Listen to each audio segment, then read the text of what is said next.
Bom dia, alunos do 8º ano. A nossa aula hoje vai ser sobre classificação dos seres vivos. E a ciência que estuda a classificação dos seres vivos, nós damos o nome de taxonomia, tá certo? Então, a classificação, o que é classificar? Classificar é a mesma coisa de organizar, né? Então, você tem aí, por exemplo, no seu quarto, vários itens como o seu material escolar, suas roupas, seus livros de leitura, você tem jogos, você pode ter coleções, e cada coisa dessa não fica tudo misturado, né? Você tem o lugar de colocar suas roupas, provavelmente num guarda-roupa, numa cômoda, né? Você tem o local aí, uma escrivaninha, uma mesinha, alguma coisa que você coloca seu material de escola, suas coleções, vocês têm outros lugares para guardar essas coleções, talvez algumas gavetas específicas. E isso é uma forma de classificar. Você classifica os itens de acordo com a utilidade dele. As roupas no guarda-roupa, você deixa à mão aquelas roupas que você usa mais. Agora, por exemplo, o frio foi embora, você não deixa à mão as roupas de frio. Você guarda ela mais no fundo do guarda-roupa e deixa as roupas mais frescas mais à mão para poder ser usada no dia a dia. Então, a organização e a classificação ela é presente no nosso dia a dia. Você não procura, por exemplo, a faca, o garfo e uma colher no banheiro. Você vai procurar na cozinha, né? Porque é uma forma que a gente tem de classificar, de organizar os itens que a gente usa no dia a dia, tá certo? Para cada objeto, para cada família, para cada pessoa, essa classificação pode obedecer a diferentes critérios, tá? Por exemplo, tem gente que gosta de organizar os livros na sua biblioteca em particular por assunto. Então, esses livros que vão ficar aqui são livros, por exemplo, relacionados a estudo. Essa outra parte da estante vai ter livros relacionados à leitura e descontração, né? Então, leitura romântica, leitura policial e tudo mais. Esses outros livros aqui são livros de receita. Então, aí já tem pessoas que organizam usando ordem alfabética. Então, tem outras pessoas que organizam os livros por ordem de tamanho. Então, são critérios diferentes que são utilizados para diversos itens que a gente tem na nossa casa, tá certo? Na ciência, os cientistas vão usar a taxonomia principalmente para classificar e nomear os seres vivos, tá certo? E para que, Carol, nomear esses seres e classificar esses seres? Para facilitar os estudos. Então, muitos desses seres vivos, plantas, bactérias, vírus, animais, né?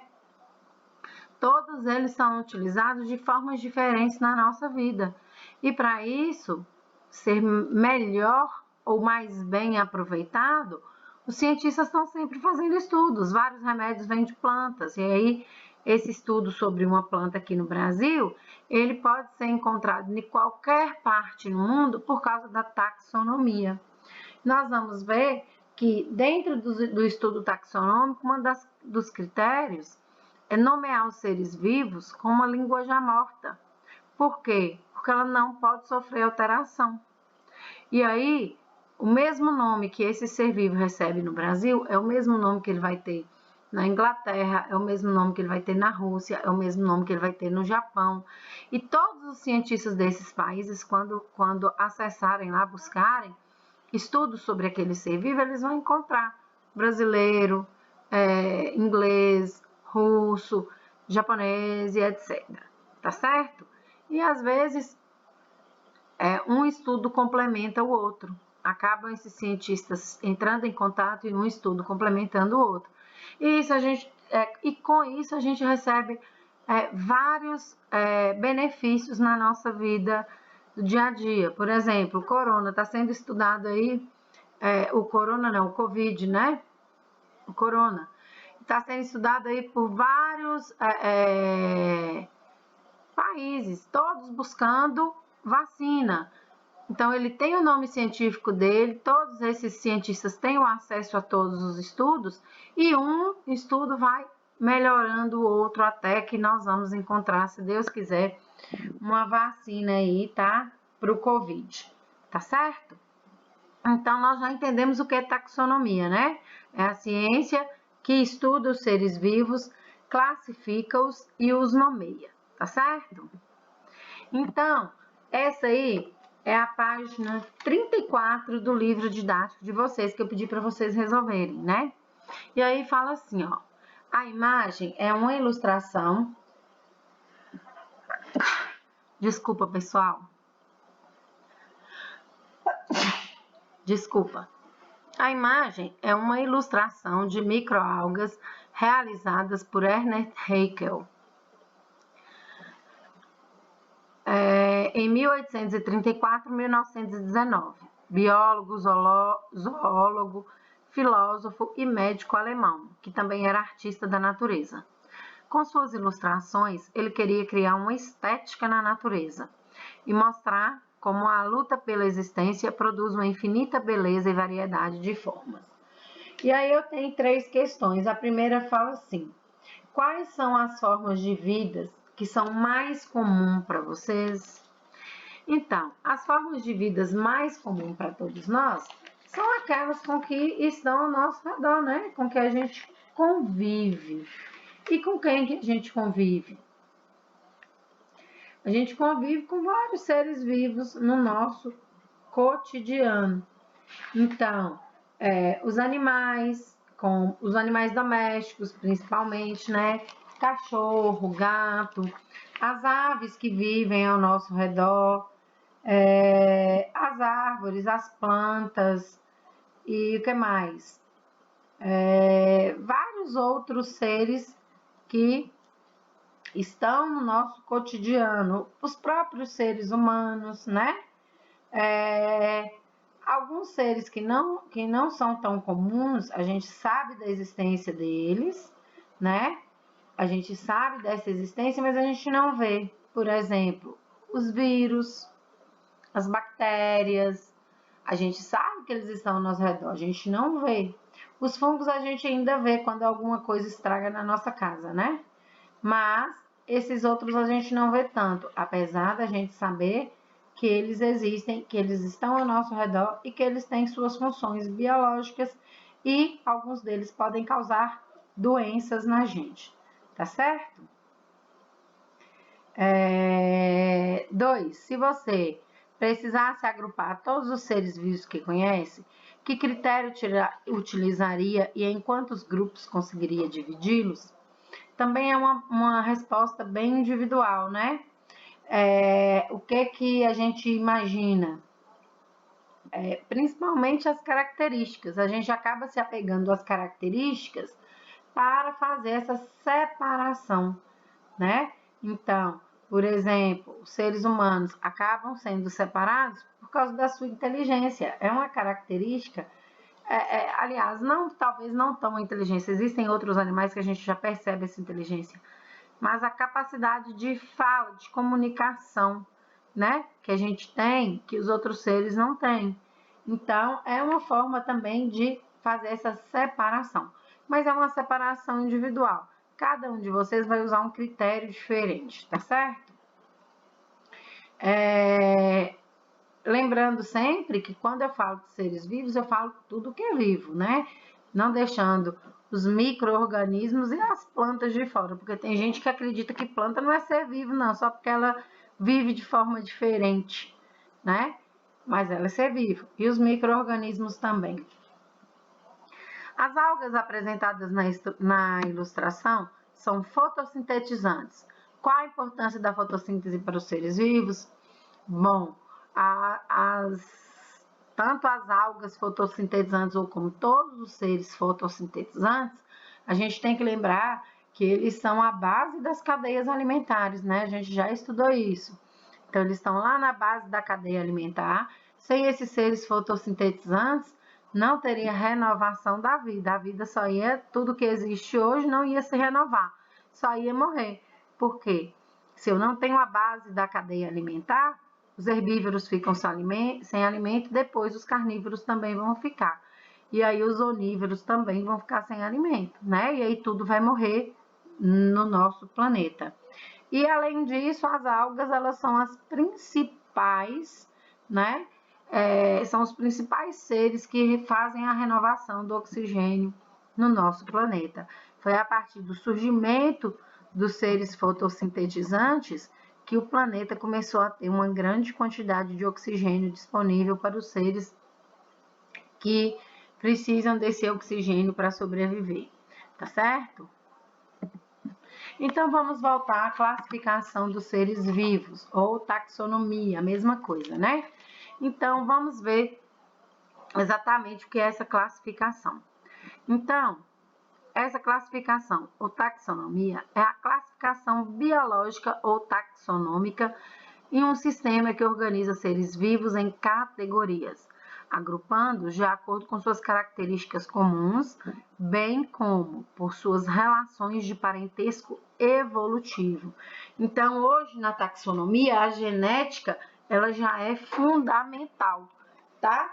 A genética, ela, por exemplo, foi utilizada para poder classificar as algas. As algas, elas pertenciam ao reino Plantae, ao reino das plantas. Só que, por conta das suas características genéticas, o que é que os cientistas descobriram? Que elas não eram tão complexas como as plantas, apesar de se parecer muito com as plantas e fazerem fotossíntese. Na verdade, hoje as algas, elas são classificadas como protistas. Protozoários não, protistas, tá certo? Protozoário também está no grupo protista. Então, no reino protista, hoje eu tenho protozoários e algas. E a gente vai ver isso mais lá na frente, de forma mais detalhada, tá? Então, geneticamente falando, as algas saíram do reino das plantas e foram para o reino dos protistas, por causa, não da sua característica comum, mas por causa de suas relações de parentesco evolutivo, a sua relação de parentesco genética, tá? E a taxonomia, ela é extremamente necessária, como eu já falei com vocês, para facilitar o estudo e as trocas de informações sobre os seres vivos, tá? Principalmente quando isso vai trazer benefícios para os seres humanos. Então, aqui eu tenho duas espécies, um lobo e um cão. E olha como elas são tão parecidas. Se eu fosse classificá-las olhando só a sua imagem, eu colocaria elas num grupo só, não é verdade? Só que hoje eu sei que eles são seres que têm um parente lá, um ancestral comum, geneticamente falando, eles estão no mesmo grupo, só que eles são seres que vão estar, de certa forma, separados, vão ser classificados de formas separadas, né? Esse aqui chama Canis lupus, né? E esse aqui chama Canis lupus lupus, tá certo? Então, ele tem dois lupus aí, é o cão doméstico, ok? Eles são considerados hoje da mesma espécie por causa do seu parentesco evolutivo. Já estiveram separados e hoje estão juntos, certo? Então, vamos lá. A classificação dos seres vivos. Como que é feita essa classificação dos seres vivos?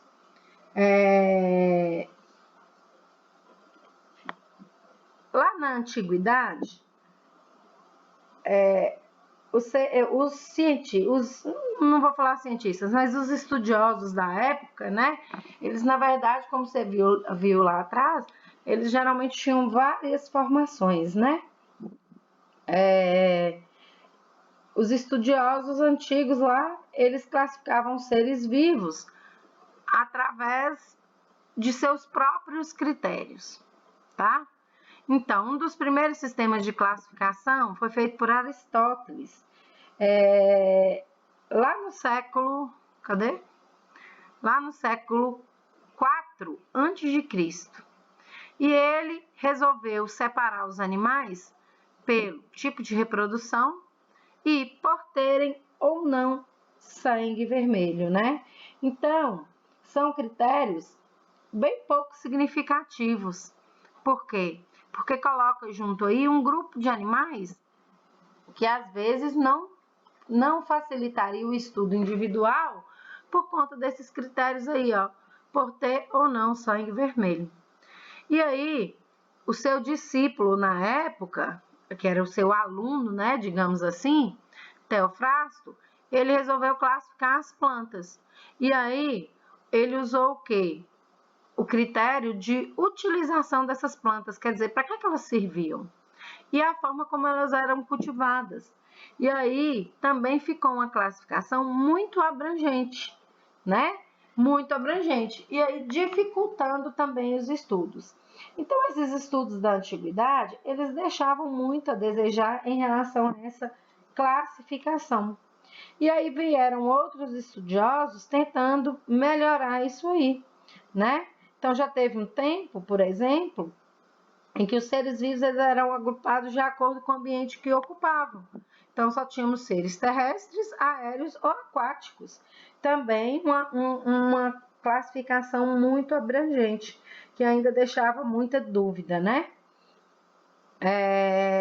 Também teve outro cientista que resolveu agrupar os animais em úteis, nocivos e indiferentes. Quer dizer, ele é útil para você? No caso, os domésticos, né? Na maioria. Eles são nocivos para você? Por que eles são nocivos se eles estão lá na mata e não estão te fazendo nenhum mal? Né? E aqueles indiferentes? Aquele que não vive na região onde você está? Então, também era uma classificação muito abrangente, com poucas, digamos assim, especificidades, tá? Até que apareceu esse estudioso aqui, ó. O nome dele, ele é um botânico sueco, Carl von Linné. No Brasil, a gente chama ele de Linneu, tá? E Linneu viveu em 1707 e 1778, tá certo? E Linneu, ele era professor, médico, botânico e naturalista. Então, ele era um estudioso de várias áreas, né? E sempre estava observando plantas e animais nos seus habitats. E sempre que ele estudava alguma planta ou algum animal, ele sentia uma necessidade, né, de organização. E a organização que tinha na época não era a organização que ele achava melhor. Então, ele resolveu fazer a sua própria organização e a sua própria classificação. E aí, ele usou uma forma mais objetiva, uma forma mais lógica para fazer essa sistematização, tá certo? O sistema dele de classificação foi tão bom que, com poucas mudanças, ele é utilizado até hoje, tá certo? E ele fez esse sistema de classificação e ele conseguiu publicar um livro sobre esse sistema em 1737, tá certo? O nome do livro dele era Systema Naturae. E ele continuou melhorando essa classificação até o dia que essa classificação para ele ficou perfeita, tá? E aí a última vez que ele conseguiu editar essa última classificação perfeita em 1758. E aí uma das coisas que Linneu ele percebia é que o mesmo ser vivo, ele tinha diversos nomes diferentes de acordo com a região. A gente fala português, mas se eu falar mandioca, vocês vão entender. Mas existem outras pessoas no Brasil, em outras regiões, que não sabem o que é mandioca. Conhecem a mandioca por aipim ou por macaxeira. Então, o que Linneu fez? Ele resolveu, dentro dos seus critérios de classificação, né, utilizar nomes científicos para todos os seres vivos, tá? Então, todos os seres vivos, né? E todas as categorias nas quais eles seriam classificados deveriam usar nome científico. Ou seja, ele resolveu usar uma língua que fosse reconhecida, que fosse aceita em todas as outras demais línguas. Aí ele escolheu o latim, porque o latim é uma língua morta, e uma língua morta ela não sofre modificação. Então, todo nome científico de todos os seres vivos hoje, independente da língua que se fala, português, inglês, francês, italiano, espanhol, húngaro, búlgaro, não interessa. O nome científico de um animal no Brasil é o mesmo nome científico desse animal no mundo inteiro. E ele é sempre escrito em latim, tá certo? Porque o latim, como eu falei, é uma língua morta, ela não sofre mais modificações, tá certo? E ele resolveu que os seres vivos eles teriam várias classificações, categorias mais abrangentes, onde receberiam um grupo muito grande de seres, e essas categorias iam sendo afuniladas até chegar em uma única espécie, tá certo? Esse sistema criado por Linneu, ele também era binominal. Então, todo ser vivo, ele tem 2 nomes. Então, 2 nomes em latim, o sistema binominal, tá certo? O primeiro nome, ele representa um grupo chamado gênero, tá? Então, nesse gênero, eu não vou ter só uma espécie, não. Eu vou ter várias espécies. Por exemplo, o tigre, o leão e a onça pintada, eles vão sempre pertencer ao mesmo gênero. É o gênero Panthera, tá? E aí o segundo nome vai especificar o tipo de espécie. Ou seja, Panthera o quê? Panthera leo, é o leão, né? Panthera onca, é a onça, tá? Panthera tigris, é o tigre. E cada um vai receber o gênero e um epíteto específico. O gênero é sempre escrito com letra maiúscula. E o epíteto específico é sempre escrito em letra maiúscula, tá? Uma espécie tem sempre 2 nomes, referente ao gênero e epíteto específico, ok? Quando eu vou escrever o nome científico de um animal, eu também tenho que utilizar. Se eu estiver digitando, ele tem que ser itálico, negrito ou grifado. Se eu estiver manuscrevendo, ele vai ser grifado, sublinhado, igual tá aqui, ó, Canis lupus. Então, eu tenho Canis familiares, Canis lupus e Felis catus. Canis familiares ou Canis lupus lupus é o cachorro doméstico. Canis lupus só é um lobo. Felis catus é o gato. Então, são animais domésticos. Tudo bem, pessoal? Então, vou repetir. Gênero é o primeiro nome do ser vivo. Vai ser escrito em letra maiúscula. Epíteto específico é o segundo nome do ser vivo e vai ser sempre escrito em letra minúscula. Tá certo? Tem dúvida nisso aí, não? Ótimo. Então, quando eu estou manuscrevendo, escrevendo aí no caderno, esse nome científico ele tem que ser sublinhado. Não posso passar uma linha inteira. É uma linha para cada nome, tendo um espaço aqui, como vocês podem ver. Ok? Existe o que a gente chama de subespécie. E aí, é quando é formado por 3 nomes, Canis lupus lupus, né? Ou Canis lupus albus, que é o lobo de tundra asiático.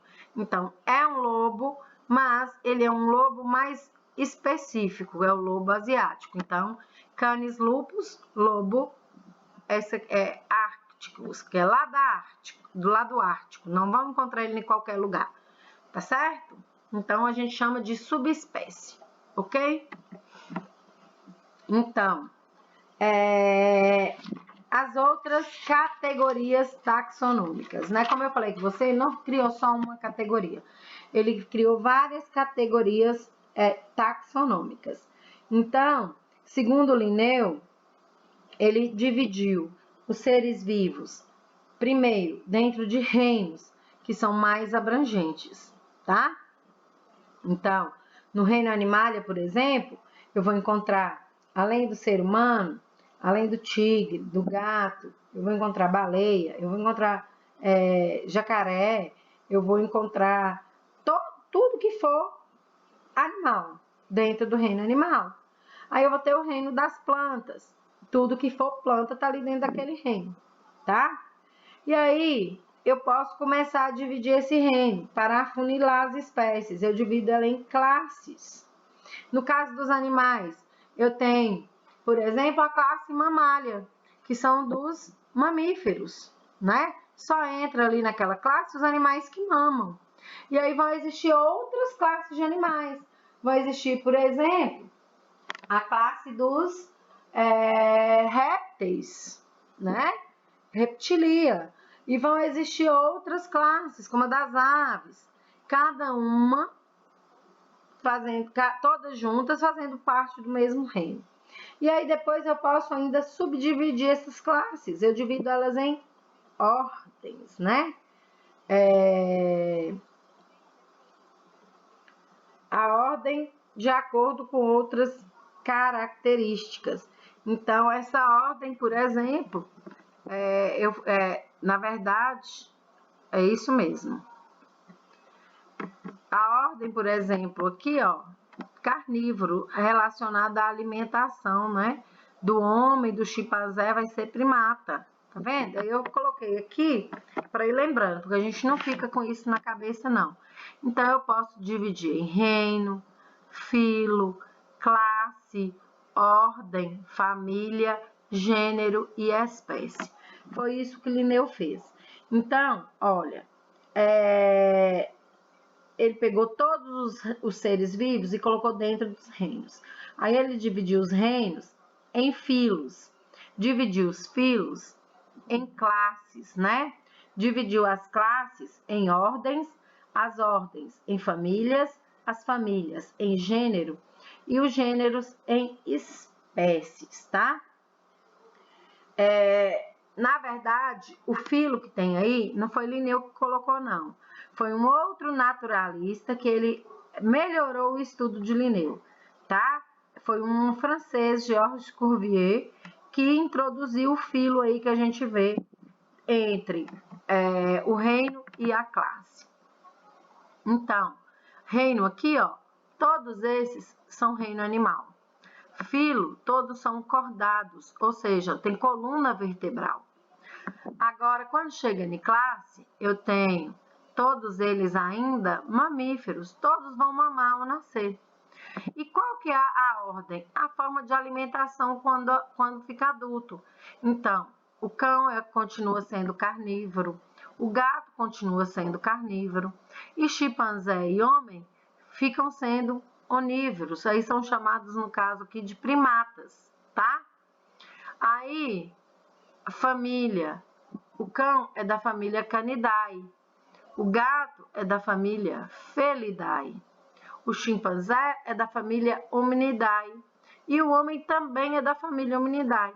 Então, esses dois estão compartilhando um número maior de categorias taxonômicas do que gato e cão. Gato e cão tinham a mesma classificação até a ordem. Quando chega em família, as famílias mudam.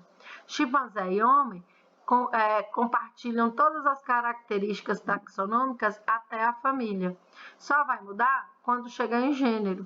No caso do gênero do chimpanzé, é Pan. E do homem, é Homo. Então, o epíteto específico aqui vai colocar que ele é Troglodites. E nós somos Sapiens. Sapiens vem da palavra sapiência. Sapiência significa inteligência. Então, nós somos os homens inteligentes, tá? E aqui, o chimpanzé ficou na classificação de espécies de trogloditas. Entenderam isso aí, pessoal? tem uma regrinha para a gente lembrar essa ordem aqui, ó. A gente coloca o E de reino aqui, o I de filo aqui, o A de família aqui. Formamos a palavrinha reficofage. Isso mesmo, reficofage. Re de reino, Fi de filo, C de classe, O de ordem, Fá de família, G de gênero e E de espécie. Reficofage, para não esquecer a ordem da classificação taxonômica, tá? Então, olhando para esse quadro, eu entendo que apesar de todos eles serem animais, todos serem cordatos, mamíferos, os chimpanzé e o homem, eles têm um grau de parentesco muito maior do que com os outros seres. Por quê? Porque eles compartilham 1, 2, 3, 4, 5 categorias taxonômicas juntas. Então, eles têm um parentesco muito grande.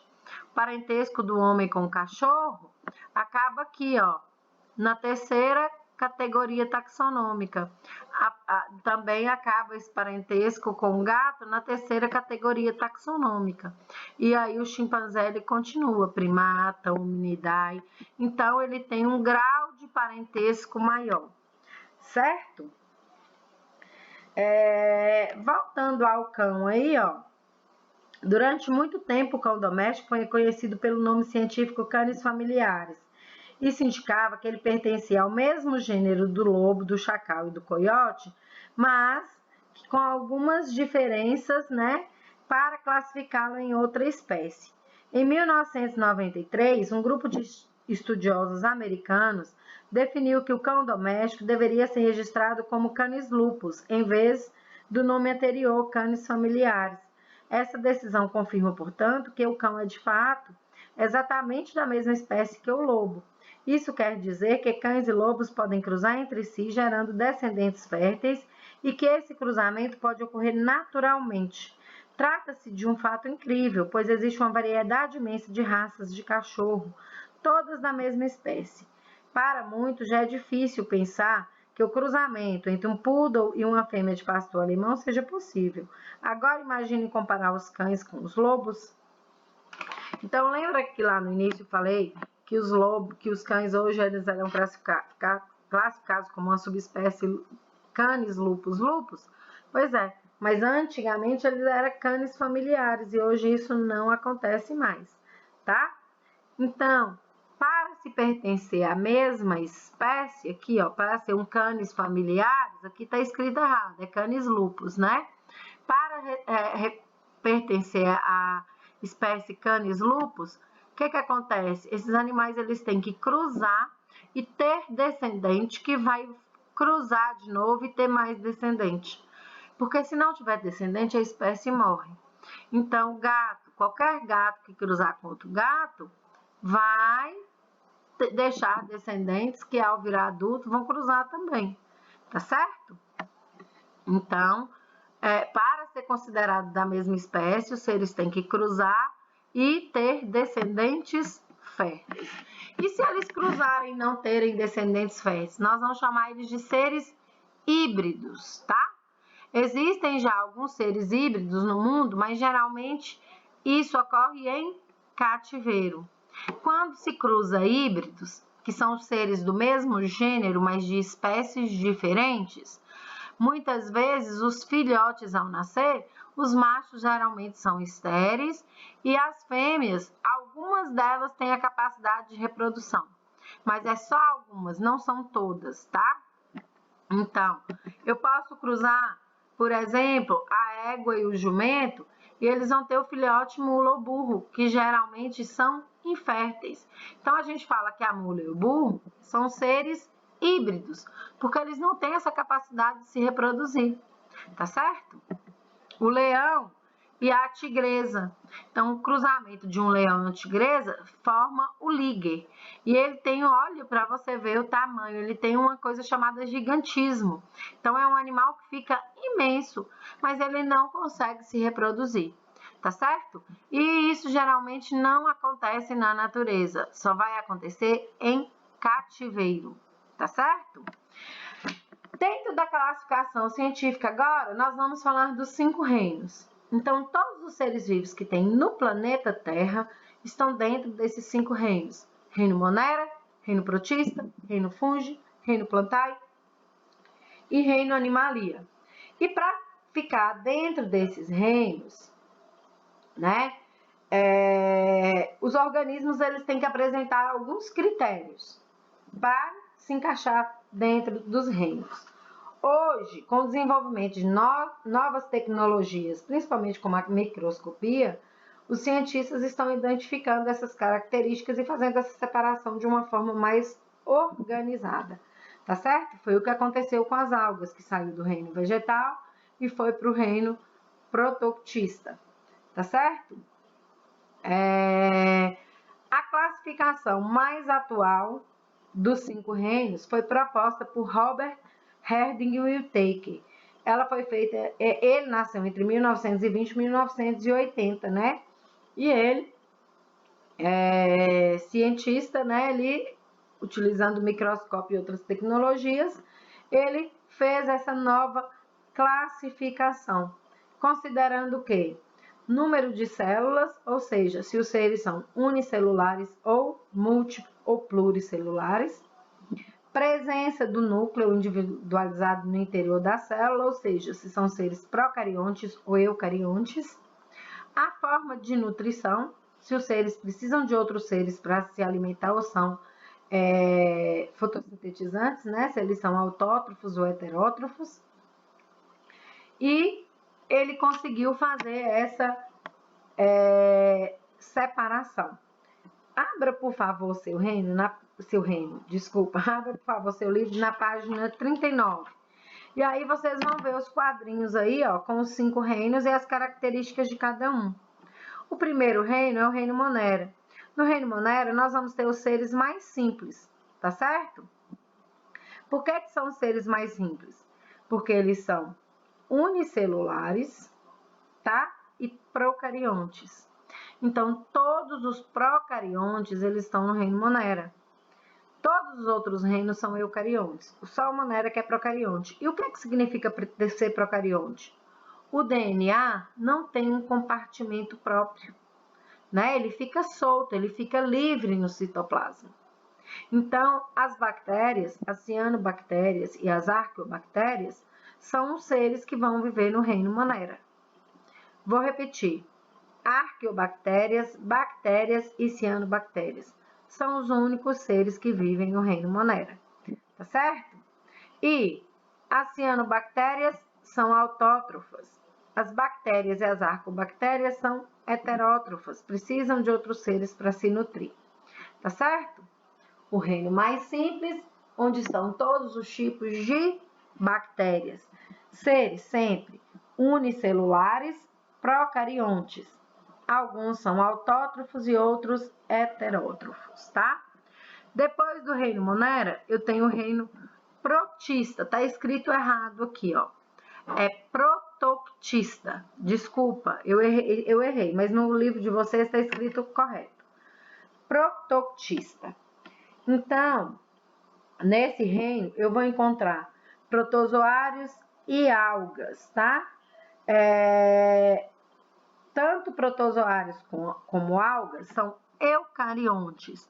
O que é que isso significa? O material genético está dentro de um núcleo. Ele tem um compartimento que vai servir para guardar esse material genético. Ele não está solto, não, tá? No caso das algas, elas serão autótrofas. Elas são capazes de produzir o seu próprio alimento. No caso dos protozoários, eles são heterótrofos, eles precisam de partículas orgânicas para poder se alimentar, tá certo? E nós vamos encontrar nesse reino os protozoários, que serão sempre unicelulares, tá? e as algas, que podem ser tanto unicelulares ou multicelulares, ok? Depois, num processo evolutivo mais evoluído um pouquinho, vem o reino fungi. O reino fungi também é conhecido como o reino dos fungos. Todos os fungos serão eucariontes e heterótrofos. Então, mesmo que você olhe lá para um cogumelo, você vai pensar que ele é igual a uma planta, que ele faz fotossíntese. Ele não faz fotossíntese. Ele retira seu nutriente de partículas orgânicas do solo, mas ele vai decompor essa partícula para fazer a absorção dela. Ele nunca vai fazer fotossíntese, tá certo? Ele não usa a luz solar para fazer transformação, não. Nesse reino eu também encontro seres unicelulares ou multicelulares, tá? E depois, mais evoluído um pouco, vem o reino plantae. O reino plantae inclui todas as plantas que você vai conhecer na vida ou que vão existir em cima do planeta, desde as mais pequenas, como os musgos, até árvores gigantescas, né? Como as sequoias, por exemplo. Todos esses seres, eles são autótrofos, eles não usam outros seres para se alimentar, eles conseguem sintetizar seu alimento utilizando a luz do sol, tá? Todos eles são multicelulares, por menor que a planta seja, ela não é unicelular, ela é multicelular. Você vai conseguir enxergá-la com seus olhos, tá? Os unicelulares você não consegue enxergar com seus olhos, tá? E todas elas são eucariontes, ou seja, o material genético da planta está dentro de um núcleo, tá certo? Em alguns livros, você também pode ver o reino plantae sendo chamado de metafita. Metafita, tá? E tem gente que em vez de falar plantae, também fala plant, reino plant. Mas geralmente a gente fala reino plantae, ok? E o último grupo, o mais evoluído, é o reino animalia ou animalia. Todos os animais são incluídos nesse grupo, todos eles são eucariontes e heterótrofos. E todos eles são pluricelulares, aliás, tem multi e pluricelulares, tá? Qual a diferença de multicelular e pluricelular? Anota isso aí no cantinho do livro de vocês.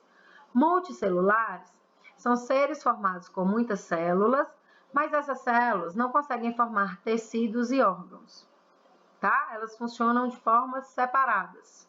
Elas não fazem um conjunto. Os pluricelulares são seres com muitas células que conseguem se organizar em tecidos, órgãos e sistemas, tá? Então, dentro do reino animalia, existem, por exemplo, deixa eu ver um exemplo aqui, as esponjas do mar. As esponjas do mar são um animal, só que ele não tem tecidos e órgãos, ele não tem coração, ele não tem nada. Todo o funcionamento do organismo é feito de forma individualizada por cada célula. Então, ele é um animal multicelular. O ser humano, ele tem células que formam tecidos, como muscular, conjuntivo, epitelial, né? Esses tecidos, eles se organizam para formar órgãos, como coração, pulmão, intestino, estômago. Esses órgãos se organizam e formam sistema respiratório, sistema digestório, sistema excretor, sistema nervoso, e o conjunto desses sistemas forma um organismo como um todo. Então, essa é a diferença entre multicelular e pluricelular. No reino animalia aí, por favor, está escrito só seres multicelulares. Coloca, por favor, multicelular e pluricelular. E num cantinho aí do seu livro, faça a diferenciação de multicelular e pluricelular. Ok, pessoal? Todos esses seres vivos, esses 5 que estão nos 5 reinos, em 1977, um cientista chamado Carl Rosen, ele era um microbiologista, na verdade, ele pegou esses 5 reinos e ele definiu que esses reinos eles estavam dentro de domínios. E ele incluiu os reinos em 3 domínios, tá? O domínio eubactéria, ou simplesmente bactéria, que tem todas as bactérias do grupo Monera. que são procariontes. Ele definiu que esse grupo monero ele deveria ser dividido também em árquea, tá? No árquea vão ter as arqueobactérias, tá certo? Só que são muito mais primitivas, porque elas só conseguem sobreviver em ambientes extremos. Que tipo de ambiente extremo, professora? Em vulcões, que são locais muito quentes, né? No Mar Morto, por causa da salinidade. O nome do Mar Morto é Mar Morto porque achava-se que o sal impedia qualquer tipo de vida lá. Nem de alga, nem de planta, nem de peixe, nem de nada. Só que hoje a gente sabe que algumas arqueobactérias sobrevivem lá, tá? Então são ambientes inóspitos, ambientes extremos, que não é qualquer ser vivo que consegue viver. Essas bactérias, essas arqueobactérias sobrevivem. Então ele dividiu em 2 domínios. O domínio eubactéria, para as bactérias mais atuais. O domínio árquea, para essas bactérias, essas arqueobactérias, tá? E o domínio eucário. No domínio eucário, ele colocou todos os eucariontes, todos os protoctistas, todos os fungos, todos os plantae, todos os animalia, tá certo? Então, o domínio corresponde ainda a uma divisão mais ampla ainda, né? Que abrange um grupo ainda maior de seres vivos, tá certo? Bom, pessoal, a nossa aula termina por aqui. Espero que não tenha ficado dúvidas, mas se ficou alguma dúvida, eu espero o contato de vocês pelo WhatsApp, né? Para eu poder retirar essa dúvida individualizada. Bons estudos e até a nossa próxima aula.